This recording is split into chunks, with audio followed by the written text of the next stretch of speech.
Okay, good morning out there. Sorry to be running a little late. Um, Life is happening. So welcome back or welcome for the first time, everybody.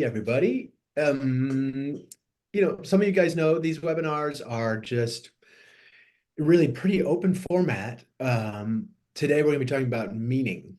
Big old juicy subject with my friend Heather Isaacs, and I'll introduce Heather in a moment. But just some quick housekeeping basics. Rules here are basically none except for respect and kindness. This is what we would consider a safe place. So questions and comments are very much encouraged. Heather and I both love to interact, versus pretend to be lecturing. So please don't hold back. And Sonia will show us how in a moment. And otherwise, any question, any comment is welcome, really. This is meant to be kind of therapeutic and informative. So with that, let me first just introduce Heather real quick. So Heather is a chaplain with whom we have the pleasure of working here at Mettle, who's been doing this work for a long time, 15 or more years. And we're just very lucky to get to work with Heather. She's got a beautiful mind and way about her, as many of you already know. And Heather, maybe I can ask you real quick. One thing, there's just a lot of confusion about what the heck chaplains are. I think a lot of us who might identify as agnostic or even atheists think, oh, well, chaplains wouldn't be for me, or I don't know what many of us picture, but my sense is not a lot of folks know what chaplains actually do in the healthcare space. Would you mind talking about that for a moment? Yeah, sure. Good morning, everybody, and good to be with you all. Yeah, I think that question about chaplaincy is something that even chaplains are often trying to find language for and how to communicate what it is that we do. Part of that is because chaplaincy is evolving to become more inclusive and not simply kind of coming at questions like meaning making from any one particular perspective, religious worldview, but to really try to connect and encounter with people where they're at Mm. around, meaning, hope, faith, whatever our experience of suffering is. How do we find solace? How do we find our way through? What support helps, what doesn't help? And I think chaplains have usually a very specific role inside of healthcare around holding kind of this space for these kinds of conversations to unfold. Right on. Is there much distinction about your work inside versus outside hospitals or healthcare even? Or is it much the same, do you suppose? There are chaplains increasingly in all different kinds of institutions, academic, even corporate. Hmm. There are community-based chaplains in prisons, movement chaplains who are working on climate change. Like there is a lot of climate crisis, and there's a lot of, I think, opening space in which chaplains are beginning to articulate Hmm. where the spiritual, the existential, these kinds of questions are at the core of what it means to be human for many. Like, as we understand, it can be very, very different, but we can find a lot of value in having spaces to focus on that. Oh, it's so beautiful. I mean, it's well, we'll get into the meat of the talk here soon, but I just love the sound of that, and I love working with chaplains over the years, and it's sort of like for all that's going on, especially within healthcare, and it's so easy to lose the thread of what it means to be a human being and to move through these experiences. And so I'm just so glad for your work that there's a there's a field devoted to holding that space. It's very beautiful, and I would guess probably also underutilized would be my sense, but maybe not. I don't know. Maybe, but okay. Let's get on a different soapbox. Before we jump in, over to you, Sones, about some, logistics. Thank you.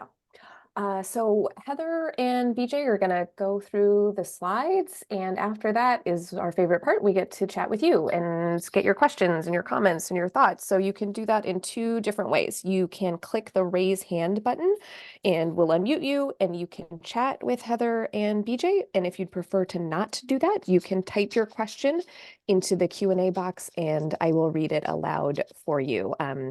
Please let us know if you just don't want your name mentioned or anything else. Like BJ said, this is meant to be a safe space to share, and the chat is open. So anything that comes up, while they're speaking, you can also just put it in there, and we can address it that way too. Thanks so much for being with us. Thank you, Sons. Okay, guys, let's jump in. So I like this frame. I mean, boy, sometimes meaning making, I think it sounds kind of lofty or super, I don't know, erudite or something. I don't know. It can have an esoteric tinge to it, maybe. But I think the idea here is, and one thing we experience all the time at Mettle, we humans, this is just what we do. We make meaning and find significance all over the place, whether or not it objectively exists. We imbue meaning, we find meaning. We'll talk a little bit more about the details, but this is what we do. Whether it's within words or not, storytelling and narrative and meaning go hand in hand in a lot of ways. But I think meaning can be felt as well. So yeah, Heather, do you find in your work that stories, I mean, how do you work with stories? Does that come up a lot? Yeah, I mean, I think I do work from a place of understanding that we all are coming to this moment with the stories of our lives, the stories of our culture, of our religious background, our society, our own relationship to identities. So I feel like there is a way in which we are so immersed in story that sometimes we don't always know how much of it is governing like our responses to life. It'll feel really, intuitive or instinctual that we have these responses, and yet how I respond to a moment in my life crisis will be very different than how somebody else is, like how their response is. So yeah, I think we are very much meaning making machines in a way, but we're not all made the same way. Like our machinery is different, and how we've been interacting and how the environment's been interacting on that changes how we respond to life. Right. Which is beautiful, right? I mean, sometimes dizzying, but it's also the sort of panoply and majesty of the human experience is so in detail, is so particular and so subjective and so individual. And at the same time, we share stories. Culture moves through stories Yes. too. So there's this group piece, there's this individual piece. It's huge. Hard to pin down. I really appreciate your linking it also to identity. A lot of us will talk about stories and how to wield them to some degree, and also how to change your plot. But I know for me, my sense of who I am is very much wrapped up in how I'm making meaning or where I'm finding it or the stories I'm telling myself, etc. And that identity is so important. Like, who am I? And so to move through this world, have some sense of that. At the same time, holding the idea that that story is forever unfolding and it's not baked ever. There's this, we change, we move. This is all in flux, which makes this all very gorgeous, like a song that just keeps on going. So anyway, thank you for linking it to identity. That's a big one. All right, let me move us along here. Oh, this is fun. You want to set us up on this one, Heather? I know you know this. Oh yeah, no, you use the word dizzying, and to be honest, like having a conversation about meaning making is like super overwhelming as a topic, and there are so many places to start from, like that I don't feel like I am the best person to represent, whether that's from philosophy or research, academics, but also like to really kind of name like I have some pop culture influences too that I thought might help to lighten the the conversation a bit as we start. If you know the story, the book Hitchhiker's Guide to the Galaxy by Douglas Adams, there's this really, there's a few moments that are just very, I think, relevant to conversations about meaning making. But in this, what we're looking at is from the movie adaptation. This society in the future builds this giant computer called Deep Thought. And it feels even more relevant now when we're talking about AI and like what the role that AI might play in our lives. They build this giant computer with this idea that we're going to ask this question: what is the meaning to life and everything? And this computer is going to tell us what the answer is. So the computer like says, okay, like let me think about it. And it takes like 7.5 million years to come up with the answer. And then the computer's like, I have the answer. Everybody comes back and like, what is it? And the computer says 42. And like for me, that at least helps me as a person to remember I'm having a conversation about meaning making. And yet this is so huge. We have to find ways to also maybe take ourselves a little bit less seriously and how we are like, I'm not here to have a conversation about the meaning of life. I'm not here to try to tell you that I know any of that. So that's 42. I love that number for a lot of reasons, this being the best. I know. Thanks so much for that setup, Heather. I mean, right. I mean, this is the other side of what you're saying so beautifully, humbly. I mean, you do deal with this all the time, but we're all doing this is the stuff. This is not the domain of any one person, any one discipline. It's dizzying, but and therefore we all have access to it. We are all experts of some sort in our own meaning making and finding, et cetera. So amen to that. And so, and thanks for calling out the folly of a webinar that's meant to kind of somehow get it all of meaning. It's just to set up this subject, and for us all to invite, conversation around how each of us makes meaning. And anyway, I can't wait to get to the dialogue. So, but beautifully put. I mean, there are, just to say, guys, those of you who are more academically oriented, there are data, there is research into this phenomenon of meaning. So there are academic approaches, there are philosophical approaches, there are religious approaches, there are cultural zeitgeist, etc. So all of the above, all welcome.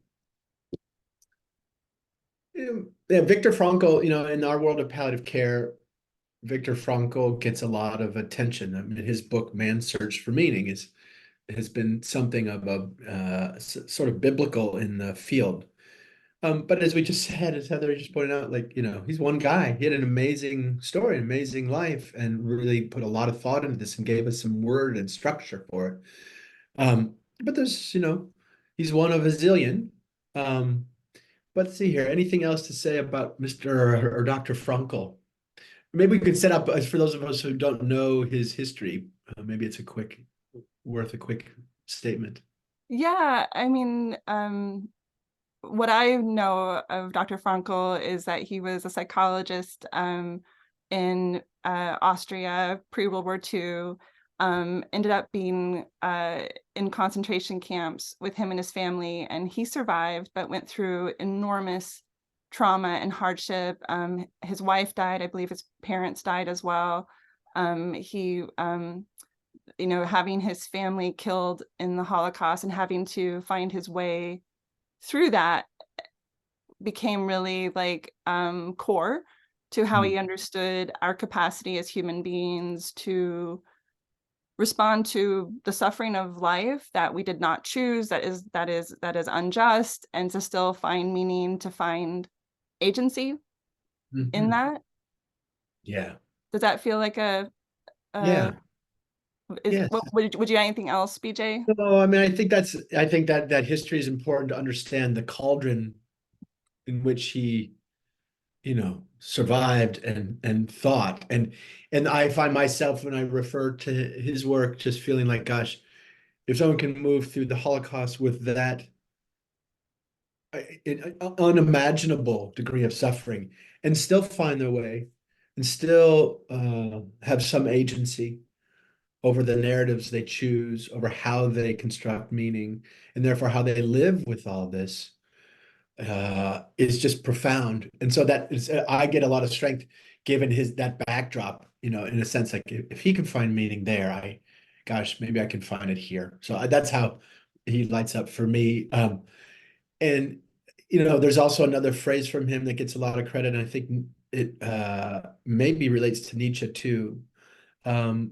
Essentially give a person a why and they can move through any how. If you have your sense of purpose or your sense of why you're here, that can, as he says here, create a fortress. This is interesting language for us because a fortress of the mind, sometimes for me, that registers as a bit problematic. Sometimes I'm always trying to I want to perforate those walls. But let's just to say that there is a protective quality. If you have a sense of why you're here, even if you're the one creating that why, it can help you move through very difficult things. Yeah. And so this just to say it's extremely important, right up there with bread and water. Yeah, and I think really research is demonstrating that there is a way in which the narrative of what he was describing, and Karen mentioned that he developed logotherapy, which is a meaning-driven form of psychotherapy that we do have research that shows like when we're able to access meaning making in a constructive way, that we can mitigate the kind of the impact of post-traumatic stress, and we can experience post-traumatic growth, and we may have like less anxiety or depression. I guess the caveat or the way that I'm also like wanting to respond to that though is what we're learning about how trauma lands differently in the body, and how we're not all resourced in the same way. We don't all have the same starting point, and being able to look at some of these realities. So my caveat is I don't want victims and survivors to ever feel like it's that you are somehow required to make meaning in order to survive, or that if you don't make meaning, somehow you've set yourself up for failure, or because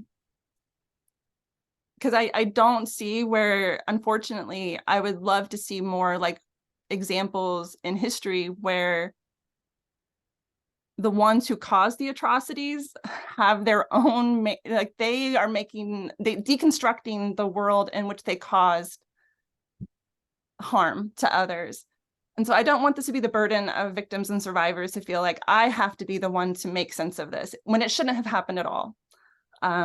So that's my caveat to that. I think only in part because of what I've been reading about the way that trauma is being better understood as being in our bodies, that we're not these like intellectual machines that are just kind of rationally talking about this. It's encoded intergenerationally in our bodies. Right on.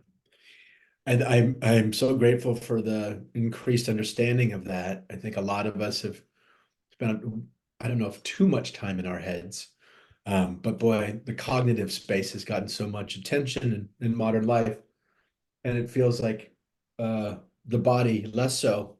Almost antagonism between mind versus body. There's a lot to say about that. I think when we're realizing there is no separation between mind and body, and what happens in the flesh affects the mind and vice versa.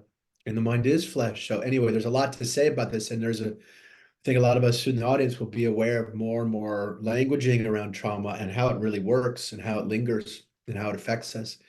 So yes, and also to your point about this happens a lot in conversations around self-care, or for whether for patients or clinicians or anybody else, that these gnarly things happen, and it's on you to somehow move through it. It's on you to make meaning from it. It's on you to deal with it. It's on you to cope with it. And it feels differently, that it's one thing if, natural disaster befalls me, but when other human beings are causing the suffering, we start getting into big questions about justice and who has the onus for repair, et cetera. So I really appreciate your comment, Heather, very, very much. So again, tips of icebergs in this huge conversation.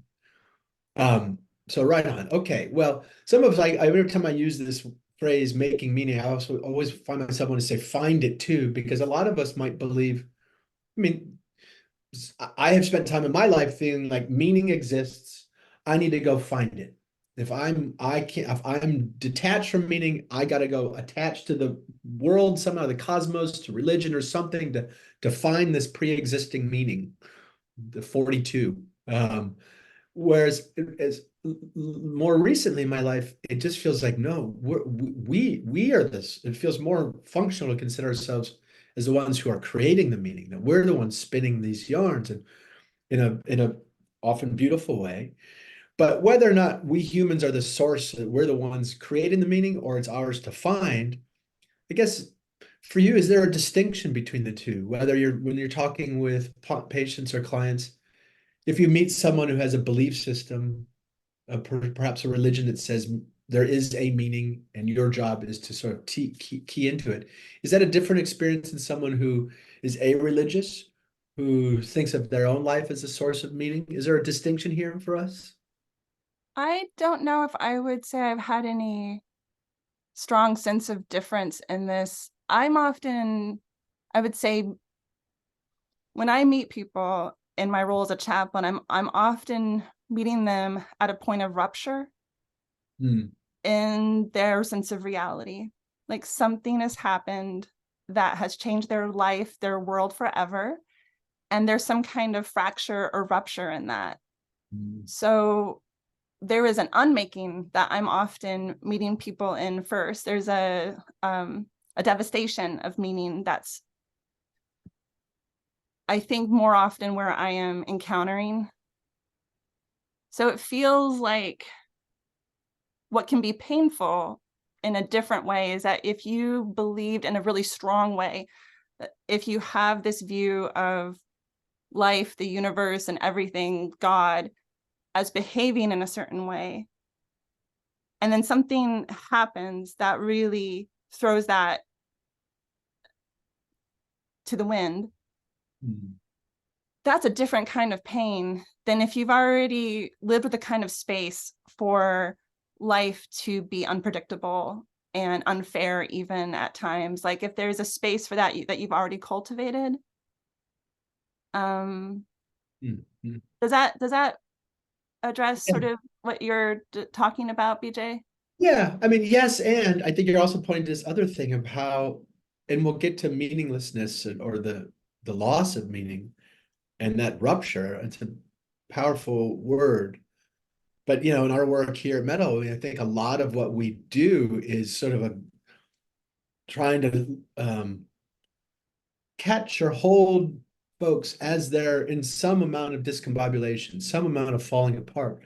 Something in their way of seeing the world has been, as you say, ruptured, whether it's illness or how that illness has been treated by others, et cetera. For us is the common way in. But life can do this all sorts of Yeah. ways. Politics can do this. All sorts of things can disrupt our sense of meaning. And that can be devastating in a way that's very hard. It's one thing, if I get a cut or a physical injury, a different kind of pain, and it's tended to differently. This stuff is it's harder to spot. Um, but anyway, to your point, I think a lot of us were meeting folks in this disarray of meaning. And so there's grief to hold that space, honor what's being lost, and then sometimes we find a way to get to participate in or witness or reflect with someone as they find new or they recast their sense of meaning. And I just find that such beautiful work. And I know you do that gorgeously. I think it feels kind of like a holy work to me. But anyway, Well, to me, can I I guess, name a little bit about this slide? That's really please, yeah, important. yeah, yeah, thanks. Because this and 42 are, I think, the two slides that imagistically have spoken to me in my own personal life. And this woodcut that was found in a book by Camille Flammary, and I think the actual authorship of it is unknown, but it's in this book by this French astronomer of the 19th century. I grew up in a very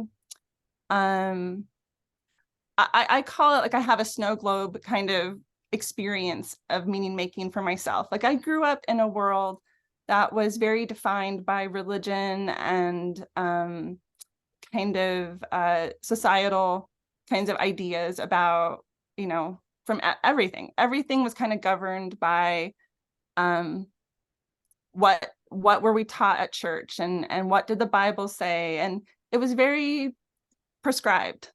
And as I came into my own experience of life, I began to feel this tension that started to and it's hard for me to talk about because I sometimes I realize as a chaplain, I'm so used to like attuning to others. I never want to kind of impose my beliefs on anyone else, but it feels important to name that my meaning making structures, that I grew up in a very kind of conservative Christian worldview. My personal life experience did not match what I was given. Mhm. And I went through multiple experiences over the years of something happening where that snow globe reality that I was living inside kind of broke apart. And I had to kind of greet reality in a new way. But that experience continues. And so even though this is kind of an image that speaks about kind of the borders of heaven and earth and are what is known and not known, to me it kind of is an image that describes to me what it's felt like to kind of be thrust into new understandings of the world based on our experience and having to like find the borders of that new world, you know, that we're always kind of in this tension between the known and the unknown. That's I'm not good at explaining that for myself yet, I think, but I'm Oh, trying to name that there's this tension between the known and the unknown that we're all kind of having to grapple with, whether it's conscious or not. mm.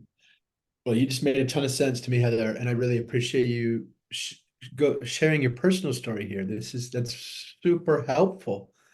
And as you're talking, it makes me realize too that the finding making meaning is maybe a little bit mood or academic. Maybe something of the point really is whatever meaning is, objective, subjective, find it, make it, whatever else, it's still got to flow through you. You're still involved. And in my early versions of your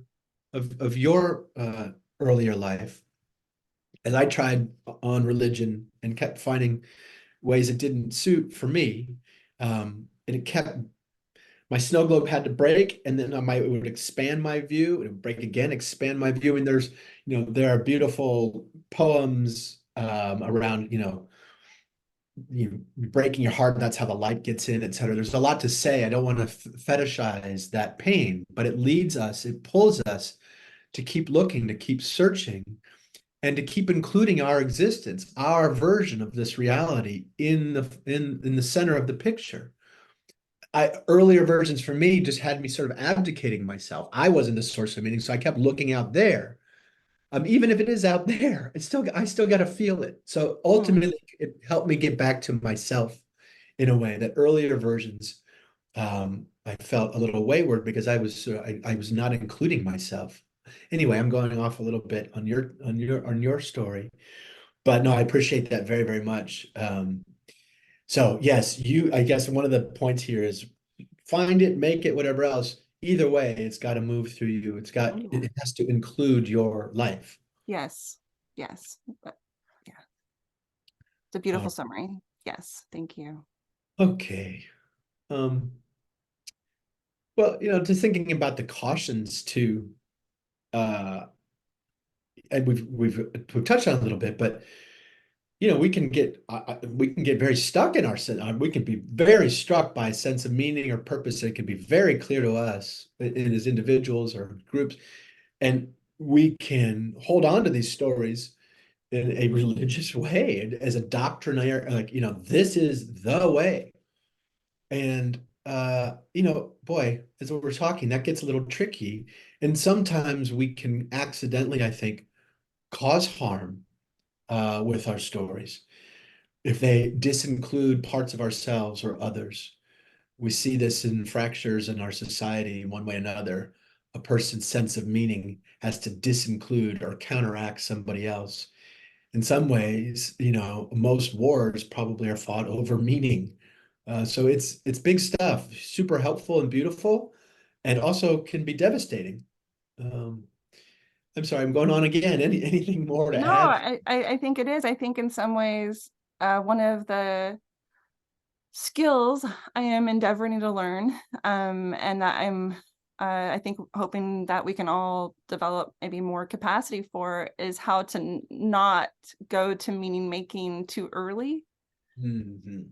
Um, I I would gather that if you've had an experience where somebody has said something to you that might be hurtful during a time of grief or loss, it might be because they were imposing their meaning on you in some way, or trying to ask you to conform your experience of life to theirs.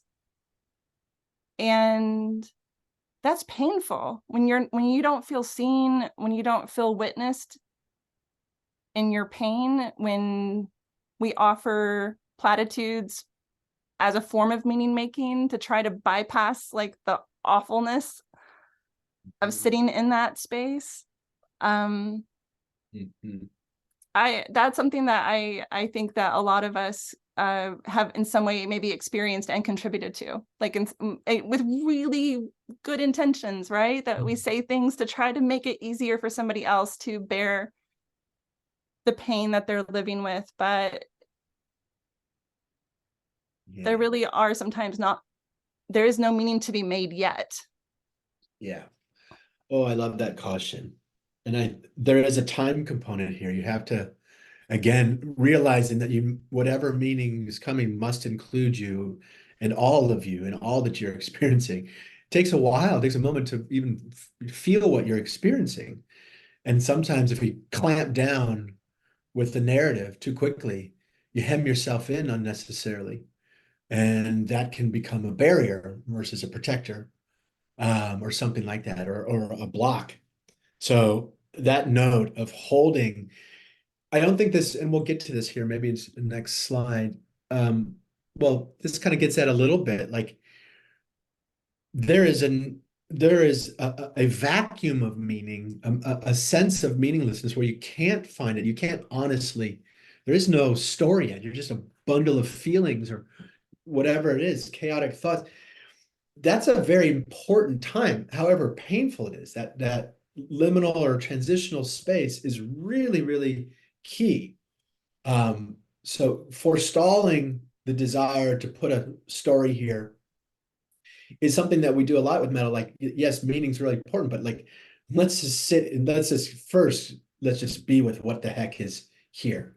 And so in other words, I guess one of the things we're saying is even beautifully spun and very thoughtful meaning making still requires a vacuum of meaninglessness. It's sort of in Buddhism, there's sort of this sort of emptiness and form. They need each other. So holding that vacuum, holding that space before rushing in is an essential piece of this process, one way and another. I don't know that there's no fixed time frame per se, but very often I think I find myself with myself and others keeping the meaning making at bay for a moment, just as you're saying. It seems imperative to do so. Yeah, and for me, like in my own experience, like that snow globe kind of snow globes all the way down for me. Like every time I kind of break through some understanding, I'm confronted with a new limitation, right? And what I have learned about myself is that I'm not actually the best meaning maker there is, because my meaning making apparatus has been wired to social, cultural definitions and histories that have caused harm, that have, whether uh, being white in America or having an identity as a straight cisgendered woman, right? Like these things can kind of become a really part of my meaning making apparatus that are actually harmful, but they're part of me and I have to be responsible for them. I think there was a question that came up around like our frameworks Mm. And for me, like our whole framework sometimes is wounded. It's the way that we've actually come into a conversation about meaning has been wounded or maybe not developed. So for me, as somebody, I've lived with things like anxiety and depression. I have at least two voices in my head that are like super like really bad liars. Like I have liars in my head that will like take any information that's coming into my world and make meaning that's like terrible and wrong. So I've had to learn sometimes meaning making can be where I want to go to have a sense of control or mastery in a situation. But if I jump there too quickly, I'm bypassing what could happen if I allow the grief, the rage, the sorrow, the confusion, the fear to just sit here and to be able to ask for help, ask for support. Mm. So for me, that space between the meaning and the meaninglessness is where I can maybe have a new reality, a new possibility for healing. Mm. And that's something that I feel is what, when we are encountering things like illness, death, we have entered into oftentimes a new reality where the old ways of making sense of our life don't work. We can't have the conversations that we once did with the same satisfaction. Mm. And having space to sit with that, to be held in that, in faith that there's something in you that will generate, you know, a wisdom or a way through. Like I really value that space between where there is meaning and not meaning. Mm-hmm.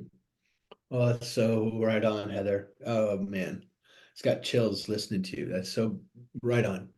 And it's so much, I think, on us to, I mean, that's what I think we're trying to do here. I think what each of us need to do is just find that space between, that interstitial space, that transitional space, and hold it. It's a very powerful place.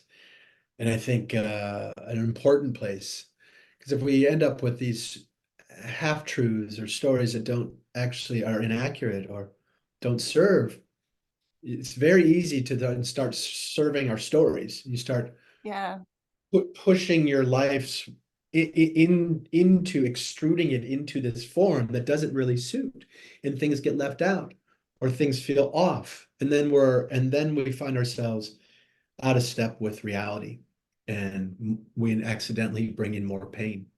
So it's really poignant what you're saying here, and it's just so beautiful. I wish, I mean, if gosh, that if there's one message today for me, it's this what you just laid down. So boy, and I guess one more thing to say here, Heather, too, is just it's probably one of the same is this idea of mystery, you know, holding the not knowing is another way of kind of naming that space, that space between that transitional moment, whatever it is, and learning to love. It can be intolerable because it can feel untethered, Yes. groundless, Yeah. and And I've it come, is. And it it is, is. Yeah. yeah. And as painful and awkward as that can be, there's something very truthful in it. I mean, I think with all of life in motion all the time, I've come to wonder if if the sense of grounding, you know, maybe an illusion or something that doesn't really last very long. You know, there's this, if you're really paying attention, things are shifting all the time, and including the ground. So in other words, not only is this space very important and poignant and accurate and all these good things, but it's also kind of fascinating. And I think that's another thing, another way of finding a way to holding that space is just to be interested in this stuff. And another way of putting that, of course, is just being interested in not knowing or mystery, all the things that Yeah. we're subject to, but don't necessarily understand. I think there's a certain freedom in that to me can be itself healing. I have a new favorite. We find it a new quote about mystery that I think connects to this conversation. It's by a Franciscan writer, now deceased. His name is Eric Doyle, but he wrote that mystery is what we go on discovering about ourselves mystery is the never the last wordness of our existence. Mhm. So again, I think it's in that space between the meaning and the meaninglessness. There's this space of like the never let the last wordness. However I arrive like right now is itself going to be conditional. Like it's a response to all of the things that are happening in me, outside of me, relationally. And Yeah. but if you can develop a sense of trust in that questioning and in that process, the discomfort, if you can do that in community, if you can bring in others who are likewise asking those questions, turning to sources of solace, meaning, ritual, things that can help us to kind of find grounding in that untethering. It's a both and, right? Like there is one way that we're untethered. There are other ways that we can be held in the untethering. And that's that relational part where I wouldn't want anybody to do this alone. That I wouldn't want to have this like hyper individualistic, you can figure this out on your own. This feels like deeply relational communal work. Mm. God, I love you, Heather. This is so, thank you for all these refinements. These are really, it's so beautiful to listen to you. Okay. Well, gosh, I'm just looking at time and I'm sure maybe I'll move us along here so we can get to some comments and questions. I mean, maybe we've said as much here. This is deeply personal and our experiences will govern how we make meaning. It's just, in other words, your life, your own personal experiences are not in the way, they are the way. And whatever meaning we spin has to include us and everything in us. If you'd like to find some peace. So just to nod to this, the very personal of this. Anything else to say on this, Heather? Shall we keep on trucking? No, I think I would love to, open up to a space maybe where we can have more of a conversation, and see maybe what are the questions and things that are on people's hearts through this. But yeah, not anything more right now. Let's do that. And I just clicked to this slide real quick. It's something you and I talked about the other day, Heather. In meaning, it's interesting to know for a lot of folks who are in the final moments of life. I think we've both seen how sometimes the knot of trying to make meaning all the time can loosen a little bit, and it seems a lot of the work around meaning making is a little bit upstream from death. And sometimes it feels like at the death moment, we're kind of liberated from the need to make meaning of it all or something like that. Just to say that and maybe there's a note of optimism here for us too, is if you find your way to the end of your life and you somehow haven't managed to make meaning of it all, that's no failing. Wow. There's no failing at all. There's something actually probably pretty accurate and realistic about that. And as we're saying, even gorgeous about that too. And it plays out at the bedside. Maybe we don't need, someone said to me recently something about, yes, about meaninglessness, but they wanted to live like a life that they didn't need meaning. They could play with it, they could work it, but they didn't need it to breathe in such a way. They had learned to be in this tethered, untethered place and love it. So, okay, back to so yes, let's open Well, this up. and I would add to that in terms of that relational quality of meaning making is that there's, I think our lived experience of what we've seen people go through, and also research that says that when people are coming to the end of life, the questions and fears that come up often are not in the realm of what was the meaning of my life, but it's more immediate. Will my family be okay? Will my loved ones be okay? Will I be okay? Will I have pain? Will I be safe, to go through this in some way? And it feels like really tender and vulnerable. That's actually more our core experience. I would also name, though, that we're most often seeing that in the realm of like a hospice death, where there may have been time to live into some of this new reality. And when I've also been in places that are like in the emergency department or in the ICU, where there is a death that's happening that is sudden, traumatic, awful, it's out of sync with anything that you would ever want for reality, people will ask, like, why is this happening? Like, why did God allow this? Like, why is my child going through this? And I've been trained as a chaplain to really hear that why, not as a genuine question that is wanting an intellectual conversation, but it's a protest about something's happening in that moment that feels wrong. And how to hold space for that is relational. It's, I see your suffering, I see your pain, and we will find ways that you don't have to go through this alone in this moment. So for me, it's interesting too about like the differences I've noticed between end of life, when we do have time to perhaps live into some of those questions, we don't really ask the question about what did my life mean. That doesn't seem to be where the most heart energy is spent. Oh, that's so beautiful.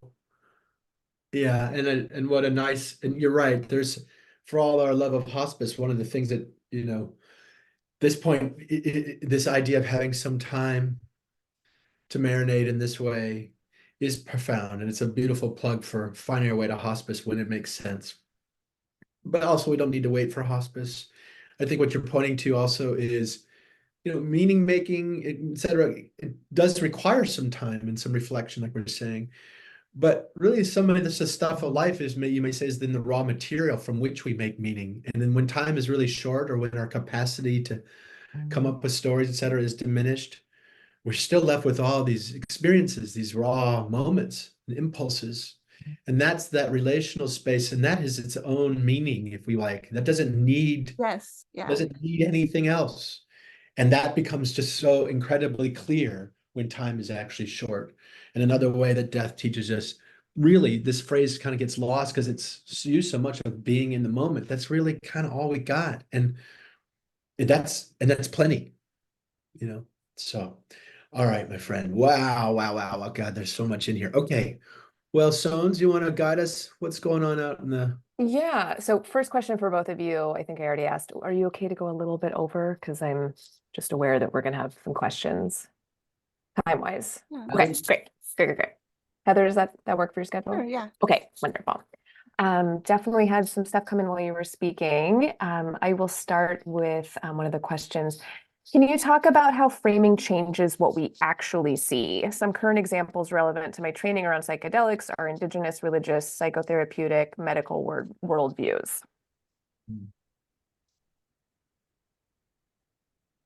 Well, I'll just throw in there to get started. Context is really powerful, and changing the frame in which you see things can really change your perspective, which can change how you feel about it all. And so one of this is the wrong word, but it can feel like a trick. You can play with your lens. You can zoom in, you can zoom out.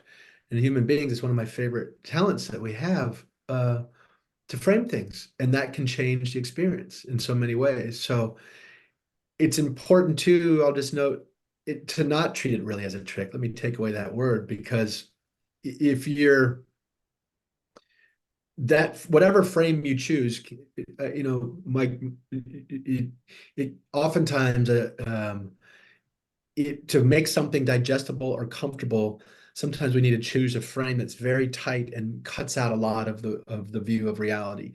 And so it's just to, even as we play with our lenses and as we're framing, to kind of find our way one moment to the next, it's just to also keep an eye on whatever frame we choose, make sure it's realistic and that includes everything that you're dealing with. Otherwise, again, you kind of can actually accidentally set up this sort of tussle with your reality, even as you're trying to make it digestible. So it's a very powerful thing we can do, this framing bit. I think of it in my own life. Am I lucky? What's my frame of a limb loss? It was my frame, well, God, everyone has four arms, four limbs. I don't. Well, poor me. Or is it, wow, how incredible I get to have this one limb, and both are true. And I can move my lens in and out, and give myself the experience of the total reality in a little bit of a bite-sized fashion. So anyway, that's one little example, but Anyway, Heather, anything more to add here about framing to this question? Yeah, I mean, I think there is a way in which, this feels very much like the kinds of conversations that we get caught in when we have that Cartesian model of like, I think, therefore I am. And what, I think psychedelic medicine, what indigenous medicine at the root, like, and what the wisdom that's been destroyed or suppressed over generations is the wisdom that comes from being in right relationship with nature, having a relationship with nature, having a relationship with our bodies, with each other, seeing each other as kin. And so, so much of what I feel has been part of my own healing journey is to see myself in this interdependent way. My framework was not just mine alone. It's something that's arising in me. It can be co-created in relationship. It can be redesigned to a certain degree. And how can I do that in a way that doesn't replicate systems of harm to myself or to others? And that's really, I think, for me, those frameworks are, yeah, let's question them. Let's ask ourselves, why do I think this? Why do I think that when I get sick or when I can't produce in a certain way anymore, that my value is changed as a person? That there's a deep story in that needs to be tested. God, Heather, I'm glad this is being recorded. It's so beautiful. And yeah, that extra piece, it feels like this is what our times are crying out for us all to realize, is that last piece of how we can sort of, okay, we are interdependent. Yes, we need each other. Therefore, the frames we choose, and just right out of the bat, frames. I mean, it's a convention. It's Yes, like that saying, which is so powerful. I love this saying. I can't remember. I don't know who said it, but all models are wrong. Some are just more useful than others.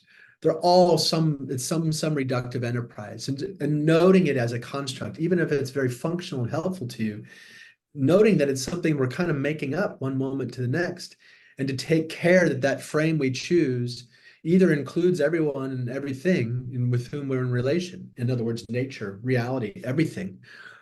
If our frame is anything less than that, someone's getting cut out, something's getting left out. And just noting that that's happening, even if that helps us tolerate a moment, is very, very powerful. And it gets at the justice piece you're bringing in today, Heather. yeah. So anyway, and yes, questioning our frames, questioning ourselves, is a very, very important piece of this. So, ooh. All right, what else is out there? I love this conversation. Okay, Alan, you have had your hand up. You may have to unmute on your side.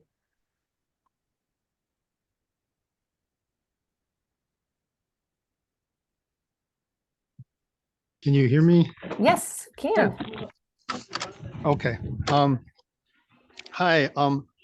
For me, the struggle actually has been less about meaning in terms of finding my own meaning, but meaning imposed on me by people of origin, by people who interpret my race in a certain way, and it's an unfortunate sort of fight to keep reasserting yourself. People would be jumping to conclusions, and there have even been places and people that I've had to just not have in my life anymore because they're utterly convinced that you are this race, therefore I will interpret you in this way, or you are whatever whatever meaning they come to, and it's just something to deal with in life. And I wish that people would step back and have a wider view. Yeah. Thank you. Amen.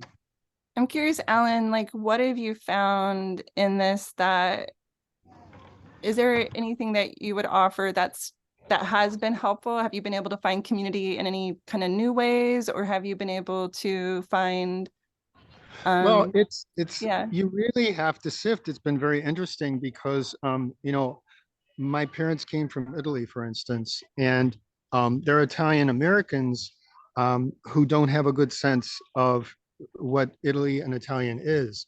And I had to learn to accept that they can't speak a word of Italian, and they embrace the mafia, where to Italians it's a very violent and terrible thing. Italians take a tremendous, I mean, Italians from Italy take a tremendous amount of pride in their connection to art, and they know that they were the cradle of the Renaissance.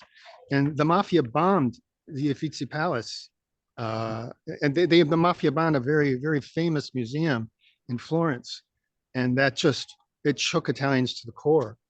And so I had to learn to sort of like, you know, when I watched the webinar about disability, for some reason, I've in the workplace especially, I've been around people with disability all my life. I don't know what that is, because it's not something I sought out. But I had to just say, you know what, they don't speak Italian. They haven't lived in Italy. They don't really understand. The only understanding they have of Italian is something they've gotten through media, and it's not the same. You can't go to Canada and say, I know the French, or New Orleans, right? And you can't live in North America and say, you know, what it's like to be Italian.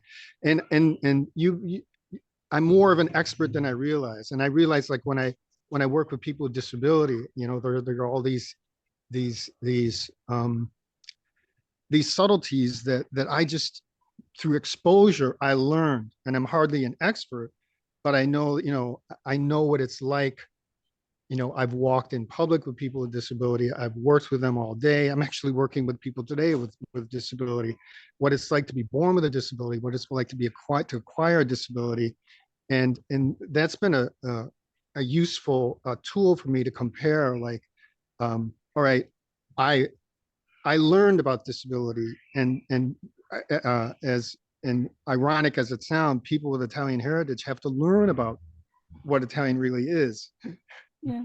Well, I think you're naming something, Alan, about what I'm hearing is there is a real, I mean, intergenerational meaning making stories that we inherit, how they may or may not actually align with history or with our own personal experience, and how other intersecting identities, you know, whether through disability or an American Italian identity versus an Italian, you know, native identity, like these are all conversations that are really alive in you. And it can be lonely, it can be hard, because you're not seeing your experience mirrored back in the communities that you're most connected to.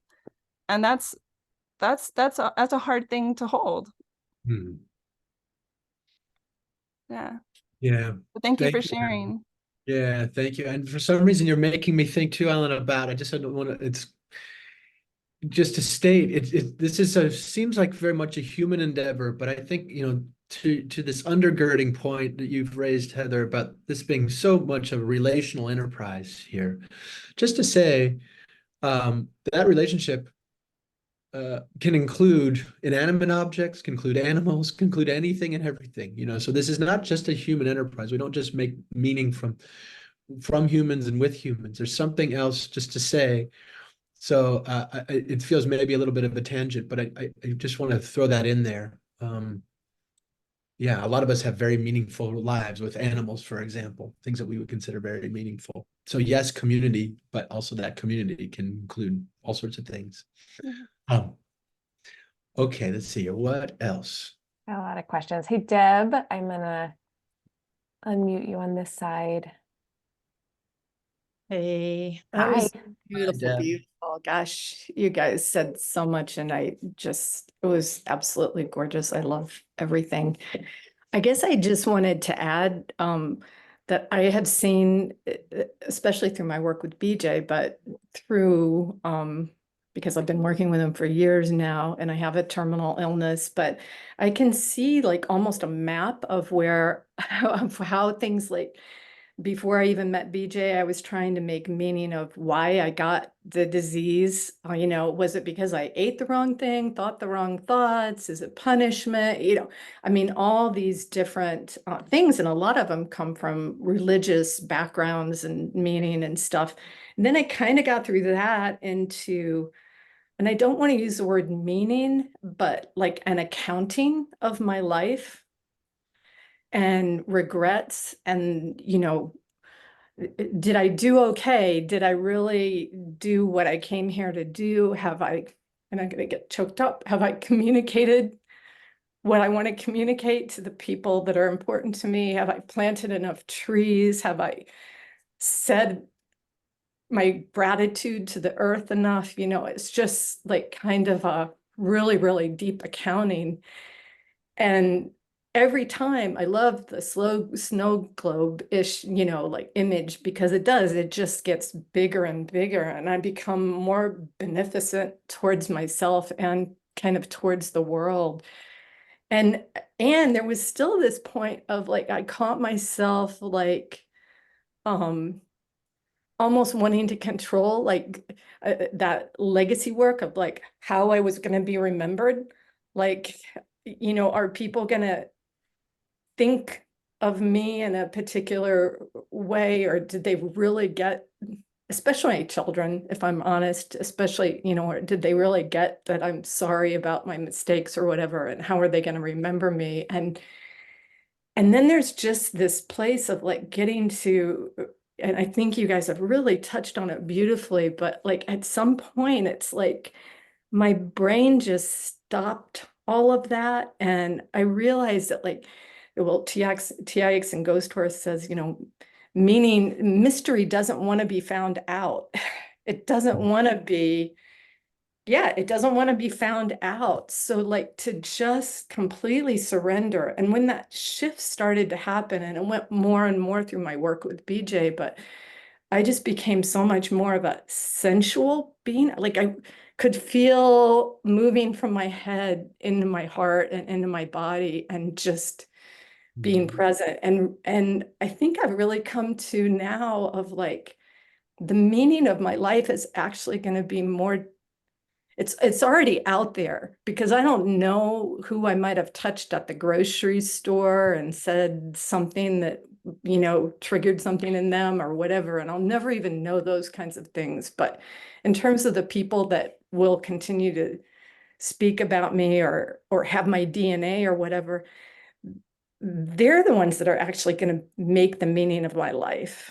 Like whatever is said there. And I just have to trust that all those seeds are planted and they're all growing. And that is such a huge, huge dive into mystery and just trusting that we are so much bigger. I mean, it could be even that my DNA from my hair, like seriously, the other day we found that because we have a very big furry dog, and we put our dog hair outside, for the bird's nest. And we found this bird nest that was made of her hair and my hair. You could tell it, this Oh, wow. bird's nest, and there was just something so beautiful about holding that bird's nest. And it's like, we have no idea. We just have no idea. And I know you all touched on that so much, but I wanted to name my own map of how I've progressed through the different pieces of everything. And I'm sure that it will continue on as I expand and grow. And I just want to thank Mettle and all of what you do. And this is just an absolutely beautiful, beautiful, beautiful presentation. So my friends. Oh, Thank you. oh, Deb. Oh, Deb. Ooh, nothing to add to that except, boy, that was so beautiful to hear you say and get to witness your unfurling in the world. And you're pointing us to this tapestry of a story going on that includes us, but we don't get to see so much of it. And that nod to faith and believing in your bones and seeing it in that bird's nest. Oh, I'm just going to repeat everything you said. That was so beautiful. Thank you. Well, I just bow to you all and bow to this beautiful, beautiful world that is just, yeah, to this mystery that we never can understand, and it doesn't want to be understood, and like how we can just embrace that and just let go. So I know you and I don't think it's oversharing to say we both have a itch in us to yearn to be understood and to understand things. And absolutely, you yeah, know, that's just another piece of us too, but it's not that as we've both learned together, that doesn't get at the whole story. I'm yeah, interested in understanding and being understood. I just have to realize it's inadequate and ultimately impossible. And you've helped me exactly, understand exactly. Yeah. So thank you all for listening. Thank you. that. Thank you, Deb. Let's take a moment. Heather, this next question is something you touched on, but I figured I would just return back to it as a direct question. Beck said, I am thoughtful about how we often try to make or find meaning as siloed individuals, but there's also a communal opportunity to make and find meaning through deeply and vulnerably connecting with others. Do you have any thoughts you'd like to share about communal meaning making? And I know you touched on this, just kind of want to revisit it. Yeah, thank you, Beck. And Beck is actually, we have had spaces at work where we have crossed paths, and having colleagues where I've been able to do meaning making with when there's been like days that you just don't have the words. I've always appreciated having those kinds of colleagues. So I count Beck as one of those. But yeah, I think from what Deb was just sharing, what I really take in what Deb was sharing is something so deeply intimate about how we have to feel our way through this to make it authentic to us. And it's not in our control either, but we are absolutely like, we're absolutely here for it. So yeah, I would encourage if anybody's having these kinds of existential crises in the moment, which I think being alive right now, I don't think I know anybody who's not. Where are you finding the people that you can share your soul with, you know, to have it mirrored, your reality, your truth be mirrored and held in sacred trust. This is not work we should be doing alone. I'm not sure we can do it alone. It feels deeply relational. But part of my own deconstruction has been to get out of the silo, to know I can't just muscle through, and I need people, I need wisdom, I need people with different perspectives than mine to teach me, to let me know what their life is like. So this is such a big topic. I don't feel like I'm doing a great job at being able to focus. But having that sense of community, chosen family, the guides from history, from your own traditions, I say yes to all of it. Like anything that works, anything that helps, bring it in. All right, we've got two more hands up. Yulia, I hope I'm pronouncing your name correctly. You may have to unmute yourself on your end.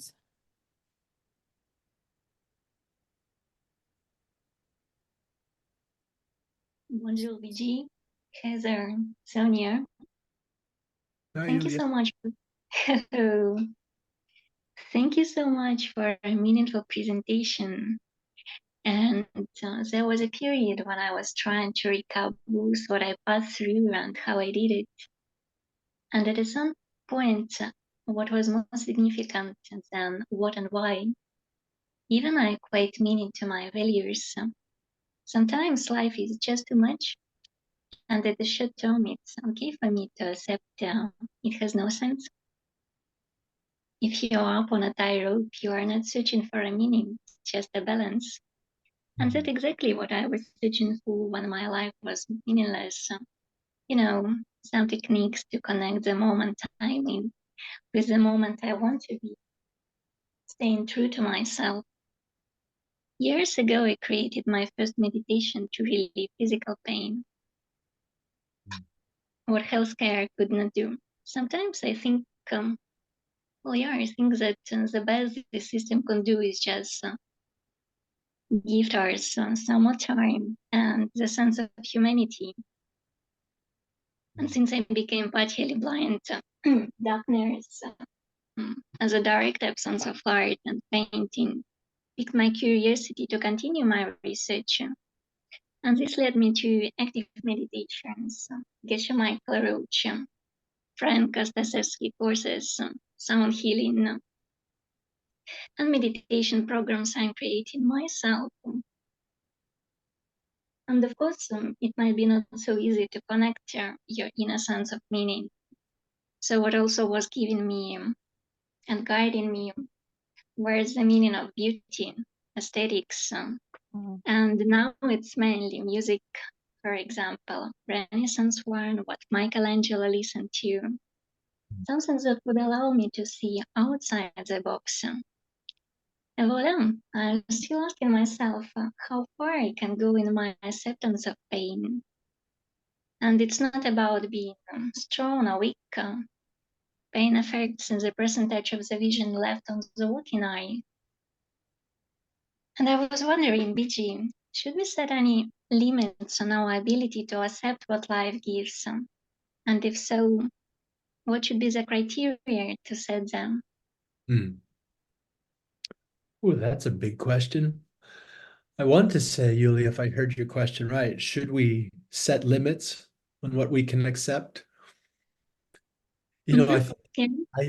I think yes and no. I'm gonna give an answer that's gonna be feel probably incomplete, but it's a big one. I'll be thinking about your question.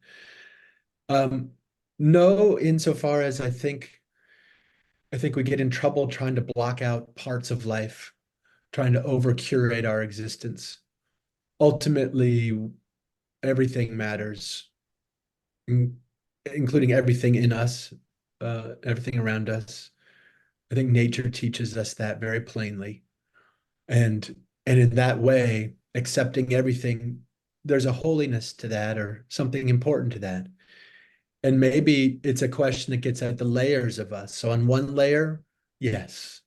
And on another layer, accepting injustices is just, oh, this is part of life, or too easily seeing past or forgiving cruelties, people wantonly or accidentally causing suffering. That is also to be taken very seriously. And so on some layer, on some level, I think a sense of justice requires that we don't just accept everything. So that's my answer. Again, I'll keep thinking about it. So it's sort of, but again, yes and no. And on one level, and I don't know that that's a contradiction so much as speaking to the layers of our existence.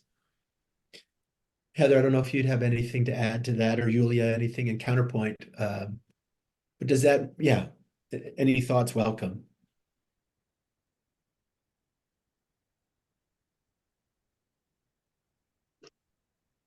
Okay, well, we can also move on to you. I love listening to you, and that's a beautiful question. Like I said, I'll be thinking about that one.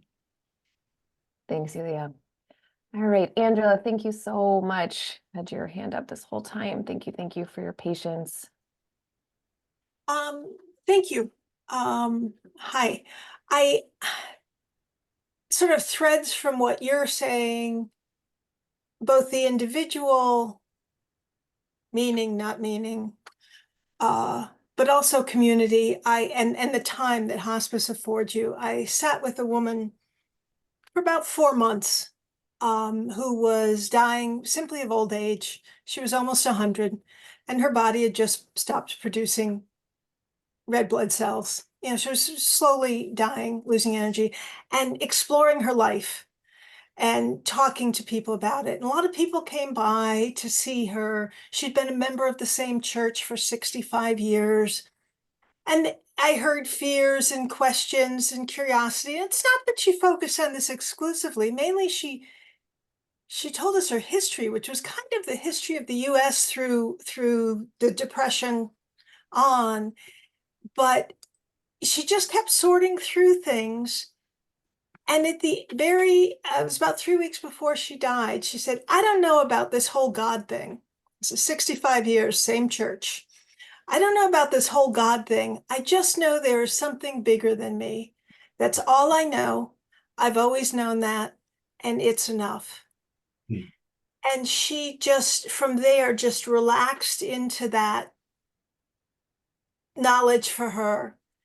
And all any of the fear or the perseverating or what about this and what about that and have I done she just let go of it all. And it was just that just so wonderful to have been able to bear witness to that. Yeah.